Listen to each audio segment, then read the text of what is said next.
आ रही है? जरा माइक खोले अपने। वालेकुम सलाम सर जी। अस्सलाम वालेकुम। आप सबको मेरी आवाज़ आ रही है? Yes sir. ओके। आप लोगों की स्ट्रेंथ बहुत कम है, सिर्फ 8 बंदे हैं, बाकी सारे लड़के किधर हैं? सर बस वेट कनेक्ट हो रही है सर। कनेक्ट हो रहे हैं। अच्छा। मैंने जो YouTube के ऊपर वीडियो लोड की थी ट्रांसफार्मर के बारे में, वो उस लेक्चर में आपको कोई मसला है?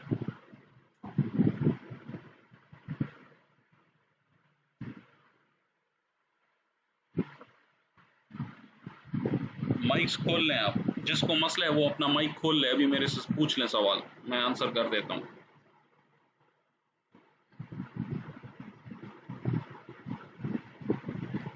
Yes sir. सर जी ये जो प्राइमरी रिक्वायर है और सेकेंडरी रिक्वायरमेंट जी। के बारे में सर थोड़ा बताओ। अच्छा बताएं, उसमें क्या मसला है आपको? सर ये इंडक्शन कैसे करता है? मुझे समझ नहीं आ रही आपकी आवाज़ की, ज़रा क्लियर क्वेश्चन पूछें मुझसे। सर ये जो प्राइमरी रिक्वायर है ना और दूसरा सेकेंडरी, सर ये इंडक्शन कैसे करता है? इंडक्शन कैसे करता है? जी सर। अच्छा बच्चे, आप लोगों ने को ये पता है कि जिस वक्त करंट का मैग्नीट्यूड या डायरेक्शन चेंज होता है किसी एक कॉइल में, तो दूसरे कॉइल में उसके मुताबिक जो है करंट प्रोड्यूस होना शुरू हो जाता है। ये हमारे पास एक नेचुरल फिनोमेना है, ठीक है। तो देखें, जब आप प्राइमरी कॉइल को एसी सप्लाई देते हैं, तो उसमें एसी सप्लाई में क्या होता है, आपके पास फ्रीक्वेंसी होती है। जी सर। तो जब फ्रीक्वेंसी होती है तो इसका क्या मतलब है कि करंट का मैग्नीट्यूड चेंज होगा चेंज कि नहीं यस होगा? सर। यस ठीक है, सर। जब करंट का मैग्नीट्यूड चेंज होगा तो आप नेचुरल फिनोमेना हमारे पास क्या है, मैंने आपको क्या बताया कि जब भी करंट का मैग्नीट्यूड या डायरेक्शन चेंज होगी, तो आपके पास सेकेंडरी जो उसके साथ करीब कॉइल पड़ी होगी उसके अंदर करंट इंड्यूस होना शुरू हो जाएगा, ठीक है। तो यस इसी तरह जब प्राइमरी कॉइल में करंट के मैग्नीट्यूड चेंज होता रहता है, तो उसकी वजह से आपके पास सेकेंडरी कॉइल में भी करंट प्रोड्यूस होना शुरू हो जाता है। आप ज़रा लेंज लॉ पढ़ लें और फैराडेज लॉ पढ़ लें, तो आप लोगों को आगे बहुत क्लियर हो जाएगा, ठीक है जी। अगर और किसी को मसला है तो अपना माइक ऑन कर लें और मुझसे पूछ लें।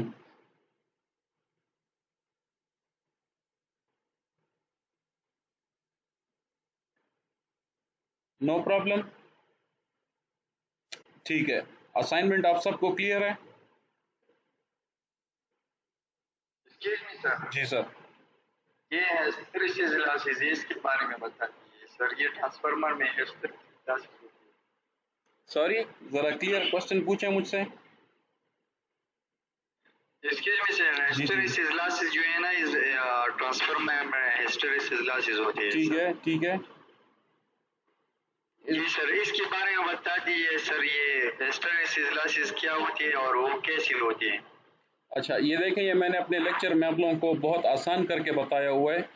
मैंने मॉलिक्यूलर लेवल के ऊपर आपको बताया हुआ है कि ये जो है, जो आपके पास मैग्नेटिक फील्ड को जो फ्रिक्शन फेस करनी पड़ती है, ठीक है, मॉलिक्यूलर लेवल के ऊपर, उसको हम हिस्टैरिसीस, उसकी वजह से जो हमारे पास लॉसेस आ रही होती हैं, वो उस लॉस को हम हिस्टैरिसीस लॉस कहते हैं। अब देखें, लेट से आपके पास अगर कोई मैग्नेटिक फील्ड किसी भी आइटम के अंदर पेनिट्रेट कर रही है, ठीक है, तो क्या होगा, उस आइटम के जो मॉलिक्यूल्स हैं वो उसके सामने आएंगे कि नहीं आएंगे?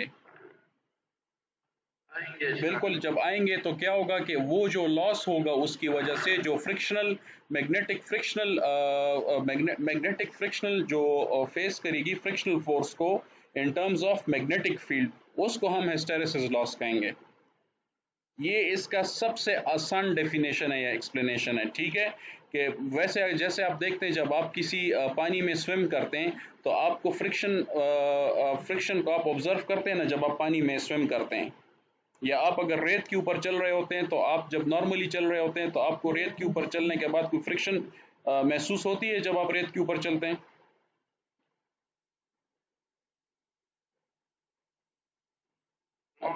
Yes sir. यस। देखें, जब आप फर्श के ऊपर चल रहे होते हैं तो वो आप आसानी से चलते हैं, ऐसा ही है। जी सर। अच्छा, अभी जब आप रेत के ऊपर चल रहे होंगे तो आपको ज़्यादा जोर लगाना होता है, ऐसे ही होगा। अब देखें जब जब मैग्नेटिक फील्ड लाइंस जब एयर में मूव करेंगी तो देखें वो एयर में उनको बहुत कम फ्रिक्शन फेस करना पड़ेगा in terms of magnetic field. लेकिन अगर लेट्स से वही मैग्नेटिक फील्ड्स किसी दीवार के थ्रू या किसी और ऑब्जेक्ट के थ्रू जाएगी तो मैग्नेटिक फील्ड थोड़ी कम होगी ना। वो क्यों कम होगी? क्योंकि उसको in terms of magnetic field friction face करना पड़ती है। इस चीज को हम हिस्टेरेसिस लॉस कहते हैं।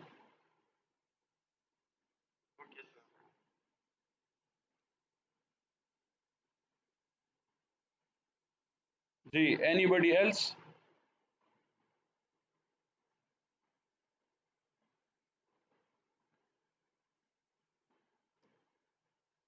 अच्छा, हिस्टेरेसिस लॉस में और एडी करंट लॉस में फर्क है, ठीक है।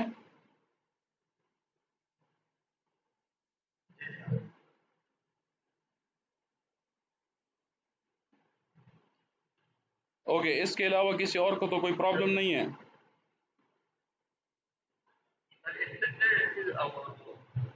वो जो एडी है उसमें क्या कर सकते हैं? एडी करंट लॉस आपके पास जो है उसको हम स्टॉप करने के लिए लेमिनेशंस डालते हैं। आपने देखा है कि आज आपके पास जब ये ट्रांसफार्मर या मशीन का जब आप अंदर से खोलते हैं तो उसमें जो आपके पास शाफ्ट जिस पार्ट के साथ अटैच्ड होती है तो आपने देखा है उसमें जो है मतलब एक कॉन्टीन्यूस बॉडी नहीं होती, उसके अंदर जो है लेमिनेशंस होती हैं। हाँ, जो पथरियाँ उसमें रखी होती हैं और बीच में उसके अंदर जो है उन पथरियों के बीच में कोई वार्निश वगैरह या ऐसी कोई लिक्विड डाल देते हैं कि जो कि आपको करंट के लिए उसको इंसुलेट कर देते हैं। वो पथरी पथरी सी होती है, अक्सर ई की शेप में होती है या कभी एफ की शेप में होती है। या भी अगर आपने कोई बचपन में ये ट्यूबलाइट का चोक खोला हो तो उसके अंदर आपने देखा है कैसे पथरीदार आइटम्स होती हैं। या अगर आपने वो नहीं खोला हो तो आप ज़रा कोई भी मशीन खोल लें, उसका रोटर देख लें या आर्मेचर देख लें तो आप देखेंगे उसमें पत्रियां होंगी। उन पत्रियों से पूरा एक शाफ्ट बनाया गया होगा, मतलब कॉन्टीन्यूस बॉडी नहीं होती। उस जो पत्रियां होती हैं उसके बीच में कोई वार्निश या ऐसा आइटम डाल दिया जाता है कि जो कि आपके उस पूरे ऑब्जेक्ट को इंसुलेट कर देती है, करंट उसमें मूव नहीं करता। तो इस तरह के जो हमारे पास करंट्स आती हैं जिसको आप स्टॉप करते हैं, इसको हम एडी करंट्स कहते हैं। और एडी करंट हमें नहीं चाहिए होता तो इस लॉस को ख़त्म करने के लिए हम पत्रियां इस्तेमाल करते हैं। तो इसमें इसमें फिर भी जब आपके पास जो लॉसेस आ रही होती हैं उसको हम एडी करंट लॉस कहते हैं, ठीक है। Eddy current and hysteresis itself is a loss, इसको हमने कम से कम रखना होता है।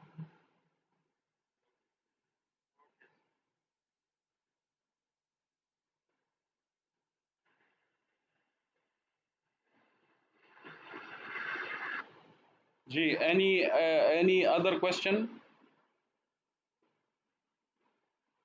तो सर जी आपने पहले कहा था कि असाइनमेंट के बारे में सर। जी, ठीक है। असाइनमेंट आपने कहा था। हाँ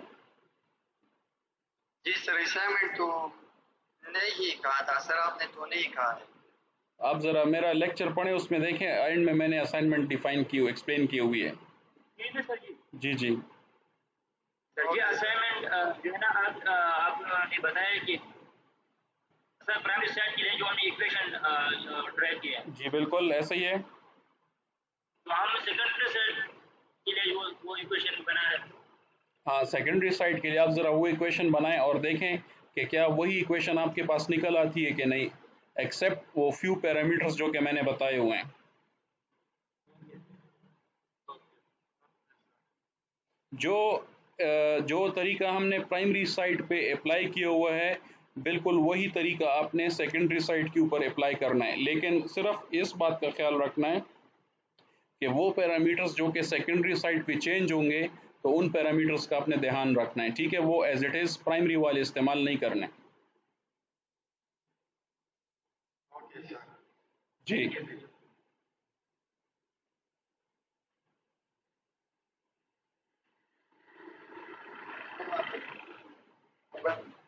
जी जी पूछें, आई एम लिसनिंग।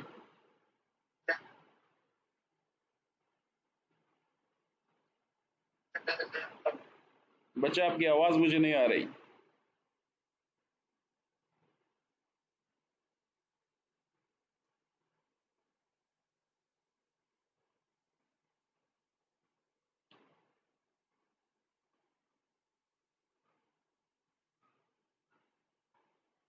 बच्चे आपकी आवाज़ मुझे नहीं आ रही।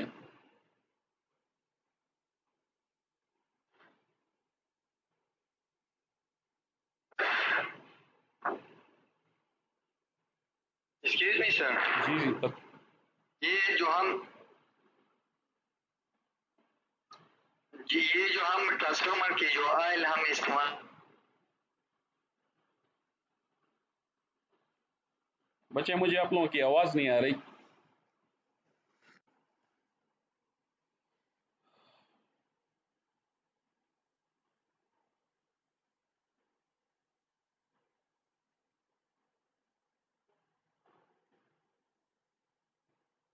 तो सर जी अभी आवाज आ रही है जी सर? जी आ रही है। इसके लिए सर ये जो हम बड़े बड़े ट्रांसफार्मर में हम ऑयल इस्तेमाल करते हैं जी सर, जी ये जो मिनरल ऑयल होती है बिल्कुल सर, मिनरल ऑयल होता है। इसकी स्पेसिफिक, जी सर, इसकी स्पेसिफिक नेम है सर, ये जो मिनरल ऑयल है सर? स्पेसिफिक नेम आप इन टर्म्स ऑफ व्हाट पूछना चाहते हैं? इसके सर अगर हमसे किसी या पूछा जाए कि इस ट्रांसफार्मर में कौन सी ऑयल इस्तेमाल होती है, इसकी स्पेसिफिक नेम अच्छा बता दीजिए ऐसा सर। है कि बच्चे देखें ये ये जो जो बड़ी बड़ी ठीक है जो मैं 50 kVA जो है ना सर। मैं आपका सवाल समझ गया हूँ। असल में जी सर। अभी सुने मेरे जवाब को सुन ले। देखिए ट्रांसफार्मर ऑयल जो है this is not something that is made for us, it is made for proper organisations जिस तरह वापडा हो गया या जो इस तरह के डिपार्टमेंट्स हो गए जो कि कमर्शियली एनर्जी प्रोड्यूस करते हैं। ठीक है, मतलब ट्रांसफार्मर जो है वो ऐसा कभी भी नहीं होता कि आप खुद खरीदते हैं और अपने लिए लगाते हैं। That is not your property unless and until there is a specific case. ठीक हो गया। तो देखें आप जिस तरह गाड़ियों के ऑयल हैं तो गाड़ी आपकी अपनी प्रॉपर्टी है तो इसलिए आप उसके लिए खुद तेल खरीदते हैं। लेकिन आपने कभी ये नहीं देखा होगा कि कोई घर वाला बंदा या हम में से कोई भी अपने ट्रांसफार्मर के लिए ऑयल खरीदता है, ऐसा आपने कभी भी नहीं देखा होगा। ठीक है, तो इसलिए ट्रांसफार्मर का ऑयल जो है आपको मार्केट में नहीं मिलता, इस तरह ओपनली आपको नहीं मिलता। ये आपको हमेशा बड़े बड़े ऑर्गेनाइजेशन से ही लेना पड़ता है, जिस तरह सीमेंस हो गया या पेल हो गया, इनके पास ये ऑयल होता है। लेकिन आपको मार्केट में ये कहीं से नहीं मिलेगा। अगर मिलता भी है आपको मार्केट से तो वो चोरी का तेल होता है। ठीक है, अब आपको गाड़ी के इंजन ऑयल वगैरह चाहिए होता है तो उसके स्पेसिफिक प्रोडक्ट नेम होता है, जिस तरह शेल का हो गया, टोटल का हो गया, पीएसओ का होगा। लेकिन आपके पास ट्रांसफार्मर के ऑयल मैन्युफैक्चरर्स हैं बट वो आपको कभी भी इस तरह डब्बे में तेल नहीं देंगे। ठीक है, सो it is always sold by a generic name and that is called mineral oil। दूसरी बात इसमें यह है कि देखें गाड़ी का ऑयल जो है वो with the passage of time या विद यूज जो है आपको चेंज करना पड़ता है। ट्रांसफार्मर का ऑयल जो है this is sort of everlasting. हमने कभी नहीं देखा कि हमने ट्रांसफार्मर का ऑयल चेंज किया हो unless and until there is a specific case, या अगर ट्रांसफार्मर के ऊपर ऑयल आई मीन आग लग जाती है और ऑयल सारा जल जाता है या गिर जाता है तो फिर उसका ऑयल उसमें नया डाल दिया जाता है। यूजुअली सिर्फ ट्रांसफार्मर का अगर आपके पास कोई केस आ जाता है हीटिंग का या ट्रांसफार्मर गर्म होने का, तो उसमें यही चेक होता है कि सबसे पहले ट्रांसफार्मर के वेंट्स देख लिए जाते हैं और उसकी कूलिंग का या एग्जॉस्ट का वो देख लिया जाता है कि क्या उसमें कोई मसला तो नहीं है। अगर नहीं है तो तब ऑयल देखा जाता है। लेकिन ऑयल भी हम ज़्यादातर तभी देखते हैं कि जिस वक्त ट्रांसफार्मर में कोई आर्किंग हो जाती है या लेट से ट्रांसफार्मर में शॉर्ट सर्किट आ जाता है, तो उसमें भी सिर्फ ये देखा जाता है कि ट्रांसफार्मर के ऑयल में कार्बन वगैरह या वेस्ट वगैरह कितना है। ठीक है, तो उसका एक स्पेसिफिक टेस्ट होता है और वो भी मैंने कभी पाकिस्तान में नहीं देखा कि पाकिस्तान में उसका कभी ऑयल चेंज किया गया हो, और ना मैंने कभी बाहर मुल्कों में देखा है कि उसका ऑयल चेंज किया हो। हाँ, अलबत्ता सिर्फ ये होता है कि अगर उसमें कोई कार्बन वगैरह या इस तरह की कोई चीज़ आ जाती है तो उसको फिल्टर आउट कर दिया जाता है।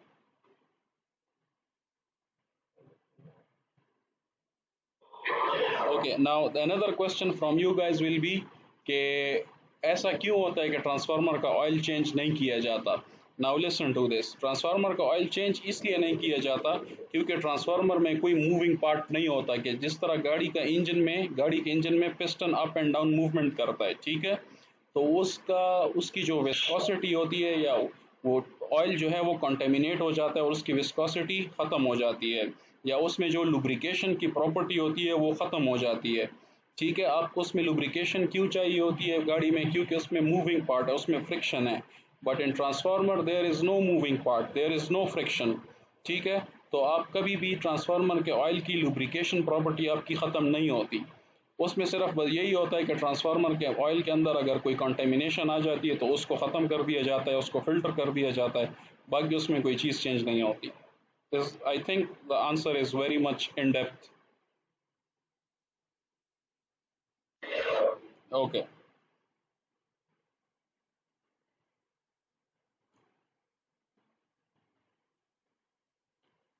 Any other question?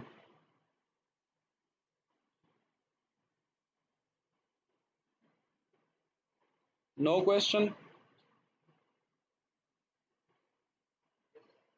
ओके, ठीक है। So if there is no question, class की वीडियो लेक्चर ऑलरेडी अपलोडेड है और मैं इस डिस्कशन लेक्चर को भी यूट्यूब पे भी अपलोड कर देता हूँ। वो लड़के जिनका वाइवा रहता है किसी भी वजह से, so they should stay here and the rest of you guys can leave.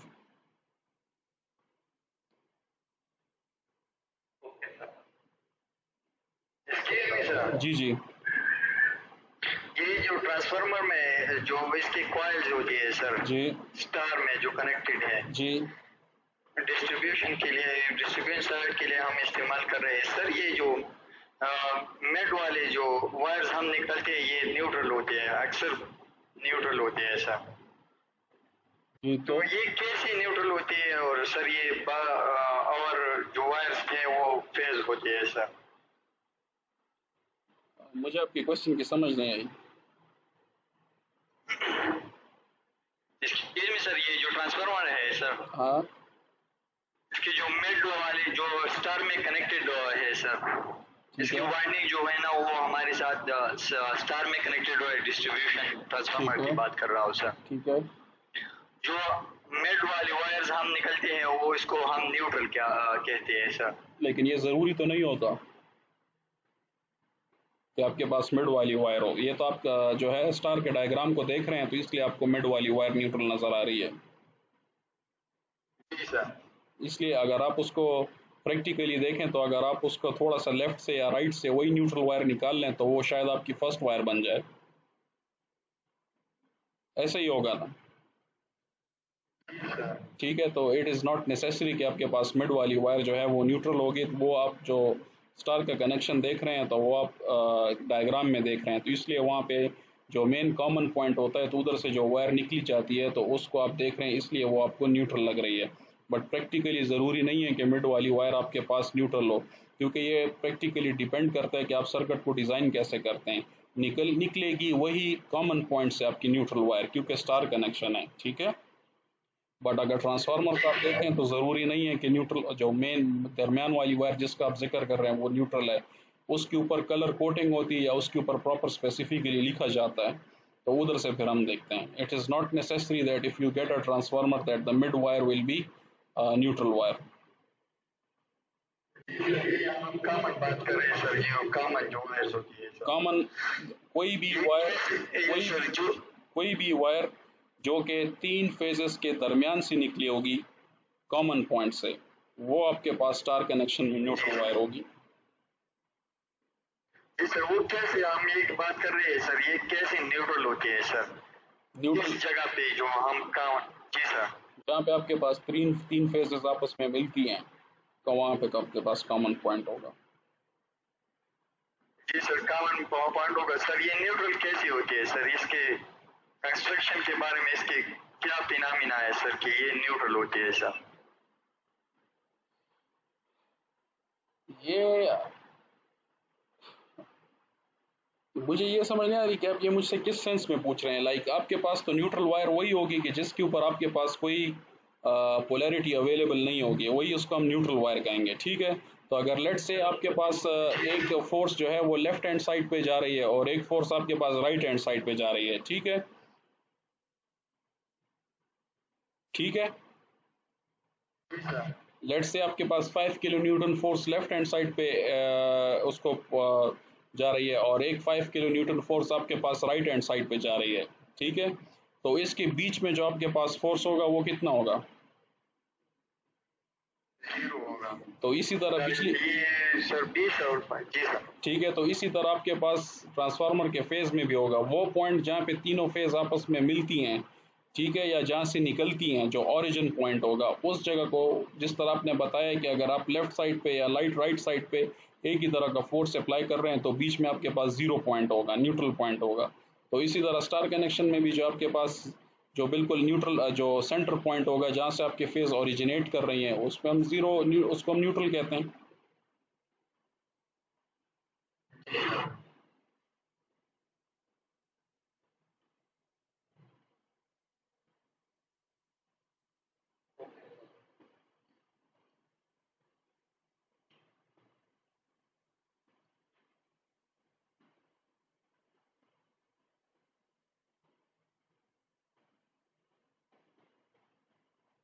Okay, so if it's done, तो जिन लड़कों का वाइवा हो चुका है और जो क्लियर हैं, so they can go, they can leave the class. Okay sir. Okay sir. सिर्फ वो बंदे रह जाएं जिनका वाइवा रहता है।